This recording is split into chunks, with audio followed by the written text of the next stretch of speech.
Osama bin Laden आतंकवाद की दुनिया का एक ऐसा खिलाड़ी जिसे आउट करना मुश्किल ही नहीं बल्कि नामुमकिन लग रहा था। आतंकवाद के इस खिलाड़ी ने दुनिया के बड़े बड़े देशों के छक्के छुड़ा दिए थे। मई 2009 में राष्ट्रपति बराक ओबामा ने व्हाइट हाउस में एक मीटिंग खत्म की और उसके बाद वो अपने कुछ सलाहकारों को लेकर एक कमरे के अंदर चले गए और दरवाजा अंदर से बंद कर लिया गया। और इस खुफिया मीटिंग की वजह थी अल-कायदा। इस मीटिंग में व्हाइट हाउस के चीफ ऑफ स्टाफ और उपराष्ट्रपति जैसे बड़े बड़े नाम थे। इस मीटिंग में बराक ओबामा ने साफ साफ कहा था कि ओसामा बिन लादेन की खोज को सबसे ज्यादा प्राथमिकता दी जाए और उन्हें हर 30 दिन बाद ओसामा बिन लादेन का अपडेट चाहिए। 9/11 की 9वीं बरसी के ठीक एक दिन पहले CIA के निदेशक ने प्रेसिडेंट राष्ट्रपति से मिलने का अपॉइंटमेंट लिया। उन्हें ओसामा बिन लादेन के बारे में कुछ खुफिया जानकारी मिल चुकी थी और यहीं से ओसामा बिन लादेन को मारने की प्रक्रिया शुरू हो गई। आखिर कैसे मारा गया था ओसामा बिन लादेन और लादेन को मारने के बाद बराक ओबामा का रिएक्शन क्या था, बताएंगे आज के इस खास डॉक्यूमेंट्री टाइप वीडियो में। हमारे साथ अंत तक बने रहिए। दोस्तों, ओसामा बिन लादेन को पकड़ना बहुत मुश्किल टास्क था। काफी समय की लंबी खोजबीन के बाद अमेरिका के इंटेलिजेंस ने अबू अहमद अल कुवैती नाम के एक जासूस को खोज निकाला जो अल-कायदा को मैसेज भेजने का काम करता था। अबू अहमद अल कुवैत खुफिया तरीके से आतंकी संगठन अल-कायदा की बहुत जरूरी जानकारियां इधर उधर करता था। इतना ही नहीं, अमेरिकन इंटेलिजेंस के जासूसों ने बताया कि अबू अहमद अल कुवैत ओसामा बिन लादेन का बहुत खास आदमी है। यहां से इतना तो तय था कि अमेरिकन खुफिया इंटेलिजेंस अबू अहमद अल कुवैत की मदद से ओसामा बिन लादेन तक पहुंच सकती थी, लेकिन यह काम इतना भी आसान नहीं था। अमेरिकन इंटेलिजेंस एजेंसी अच्छी तरह से जानती थी कि जल्दबाजी में उठाया गया कोई भी कदम उल्टा पड़ सकता है, इसलिए सबसे पहले अमेरिका ने अपने कुछ खास जासूस अबू अहमद अल कुवैत के पीछे लगा दिए और उसकी सारी गतिविधियों पर नजर रखी जाने लगी। यहाँ तक कि अबू अहमद अल कुवैत के सारे दोस्तों और रिश्तेदारों पर भी अमेरिका के जासूसों की नजर बनी हुई थी। अब अबू अहमद अल कुवैत का पीछा करते करते अमेरिकी इंटेलिजेंस के जासूस पाकिस्तान तक पहुंच गए। यहाँ इस्लामाबाद से 35 किलोमीटर दूर एबटाबाद नाम की जगह पर एक बाहरी इलाके में एक 3 मंजिला मकान बना हुआ था। दोस्तों, आप सोच रहे होंगे कि भला इस मकान में ऐसा क्या खास था। सोचने वाली बात तो ये थी कि ये मकान अपने आसपास के सारे मकानों से 8 गुना ज्यादा बड़ा लग रहा था। अमेरिका इंटेलिजेंस के जासूसों ने जब इस मकान के मालिक के बारे में पता लगाया तो उनका डाउट और भी बढ़ गया। करीब 1 करोड़ की कीमत वाले इस मकान का मालिक देखने में बिल्कुल सादा सिंपल था और तो और उस आदमी के पास पहनने के लिए अच्छे कपड़े तक नहीं थे।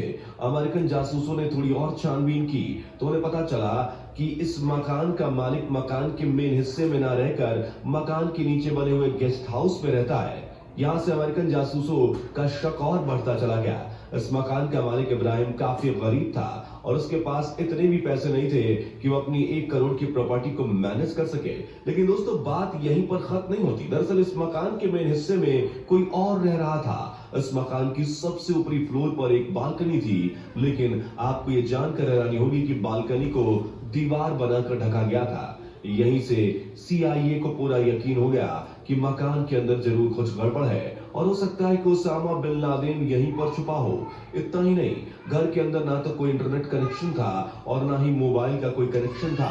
इस घर के अंदर ना तो कोई आता था और ना ही घर से कोई बाहर जाता था।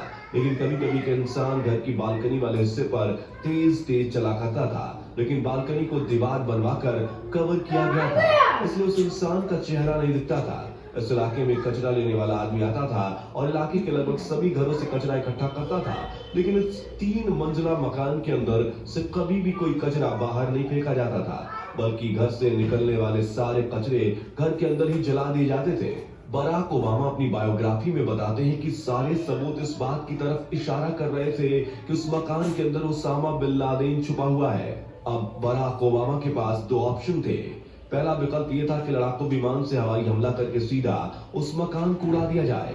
ऐसे में अगर उस मकान के अंदर ओसामा लादेन छुपा होगा तो मर जाएगा और बाद में अमेरिका दुनिया से कह देगा कि इस हमले में उसका कोई हाथ नहीं है। लेकिन दोस्तों, यहाँ पर कुछ खतरे भी थे। अगर अमेरिका उस मकान को हवाई हमला करके उड़ा देता है तो ये कैसे पता चलेगा कि मकान के अंदर ओसामा लादेन ही था। और इससे खतरा और भी था, हवाई हमला करने से आसपास के बेगुनाह लोग भी मारे जाते। बराक ओबामा ने ज्वाइंट चीफ ऑफ स्टाफ के वाइस चेयरमैन से साफ साफ बोल दिया कि इस अभियान को रोक दिया जाए, क्योंकि इसमें 30 से 40 बेकसूर लोगों के मारे जाने की संभावना है और ये भी क्लियर नहीं है कि उस 3 मंजिला इमारत के अंदर कौन रह रहा है। दोस्तों, इस समय अमेरिका के पास एक दूसरा ऑप्शन भी था। अमेरिका चाहता तो अपने कुछ स्पेशल सैनिकों को हेलीकॉप्टर की मदद से उस घर के अंदर भेज सकता था, लेकिन इस मिशन में खतरा था। अगर मिशन कामयाब नहीं हुआ तो अमेरिका जिन सैनिकों को पाकिस्तान भेज रहा है वे सारे लोग या तो पकड़े जाएंगे या मारे जाएंगे। लेकिन अमेरिका के पास कोई और विकल्प नहीं था, इसलिए राष्ट्रपति बराक ओबामा ने इस मिशन के लिए परमिशन तो दे दी, लेकिन उनके मन में अभी भी कुछ सवाल थे। अगर पाकिस्तान में घुसते वक्त उनके हेलीकॉप्टर को पाकिस्तानी आर्मी ने ट्रैक कर लिया तो क्या होगा? अगर सील के सैनिक उस 3 मंजिला मकान तक पहुंच भी गए और ओसामा लादेन घर के अंदर किसी हाई सिक्योरिटी चैम्बर में छुपा हुआ तो हमारे सैनिक क्या करेंगे? इस बात पर बराक ओबामा के सबसे करीबी सलाहकार और इस मिशन के चीफ ओबामा से कहते हैं कि उन्होंने इस प्लान को कुछ इस तरह से बनाया है कि हमारे सैनिक हर हाल में पाकिस्तानी आर्मी से बचने की कोशिश करेंगे और अगर पाकिस्तानी आर्मी ने हमारे सैनिकों को चारों तरफ से घेर लिया तो हम तुरंत पाकिस्तान के राजनयिक से बात करके अपने सैनिकों को सही सलामत वापस आने के लिए बात करेंगे।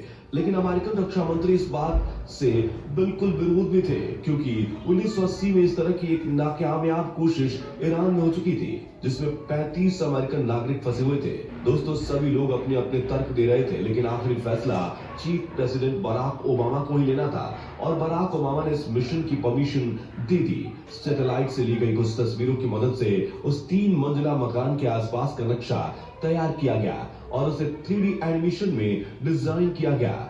न जाने कितनी मीटिंग के बाद अब फाइनल प्लान तैयार हुआ और 2 मई 2011 को अमेरिका सील कमांडो के 2 हेलीकॉप्टर एबोटाबाद के लिए निकल गए। इस मिशन में 23 सील कमांडो, एक पाकिस्तानी ट्रांसलेटर और एक कुत्ता भी था। सील कमांडो हेलीकॉप्टर की मदद से उस 3 मंजिला मकान के अंदर घुस गए। अगले 20 मिनट तक कोई अपडेट नहीं आया। दोस्तों, इस समय बराक ओबामा अपनी पूरी टीम के साथ व्हाइट हाउस में बेचैनी के साथ इंतजार कर रहे थे। लगभग 20 मिनट के बाद सील कमांडो ने खुफिया मैसेज दिया, जिसका मतलब था मिशन सक्सेसफुल। बराक ओबामा और उनकी टीम ने एक चैन की सांस ली, लेकिन अभी तक किसी ने एक दूसरे से ज्यादा बात नहीं की, क्योंकि उनके सैनिक अभी भी पाकिस्तान में थे। अमेरिकी SEAL commando Osama bin Laden की डेड बॉडी लेकर वापस निकल पड़े। रात के अंधेरे में पाकिस्तानी इंटेलिजेंस को चकमा देकर फाइनली अमेरिकी सील कमांडो लादेन को मारकर वापस आ गए। व्हाइट हाउस में जो बाइडेन ने प्रेसिडेंट बराक ओबामा से कहा, कांग्रेचुलेशंस बॉस। और दोस्तों, इस तरह आतंक की दुनिया का एक बहुत बड़ा खिलाड़ी आउट हो गया। आपको हमारी स्पेशल वीडियो कैसी लगी हमें कमेंट करके जरूर बताइएगा। दोस्तों,